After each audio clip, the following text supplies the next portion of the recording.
జగన్ వాస్తవంగా ఎలక్షన్స్ అయిపోయాక ఎవరైనా సరే కసరత్తులు చేసుకుంటారు.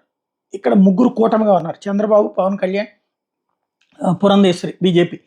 వీళ్ళ ముగ్గురు కూర్చుని వాళ్ళ కోఆర్డినేషన్ కమిటీ కూడా ఉంది కదా! అసలు ఎక్కడెక్కడ కోఆర్డినేషన్ జరిగింది, ఎక్కడెక్కడ తేడా జరిగింది, ఇవన్నీ రివ్యూ చేసుకుని వాళ్ళ అంచనాలు, వాళ్ళ పార్టీ తరపున ఎక్కడ ఏంటి, తెలుగుదేశం వాళ్ళు బీజేపీ సీట్ల గురించి చెప్పొచ్చు, బీజేపీ వాళ్ళు తెలుగుదేశం సీట్ల గురించి చెప్పొచ్చు. ఇవన్నీ కోఆర్డినేట్ చేసుకుంటే ఎన్ని వచ్చేస్తాయి అనేది వాళ్ళకే తెలిసిపోద్ది. ఒక అవగాహనకు వచ్చేస్తారు.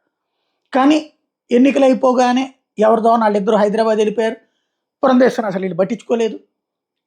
అక్కడితో ఆగిపోయింది. బట్ జగనేమో 3 రోజులు కూర్చుని పూర్తి కసరత్తులు చేశాక మాత్రమే తను మాట్లాడాడు అన్నటువంటిది ఆయన సన్నిహితులు చెప్తున్నటువంటి మాట. ఎట్లాగా రాష్ట్ర వ్యాప్తంగా జరిగినటువంటి పోలింగ్ బూత్తుల వారి పర్సంటేజీలతో సహా క్యాలిక్యులేట్ చేశారు.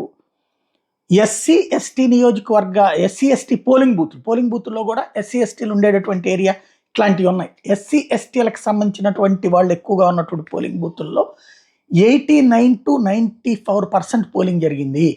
89 నుంచి 94%.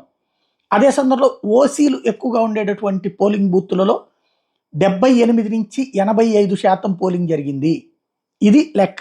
ఇక్కడ కులాల వారీగా మహిళలు ఎంత, ఆ మహిళల్లో ఎంతమంది మనకు వేయకపోవచ్చు, అందులో ఓసీలు ఎంతమంది ఉన్నారు, ఇప్పుడు ఎస్సీ ఏరియాలో కూడా ఓసీలకు ఓట్లు పడుతుంటాయి.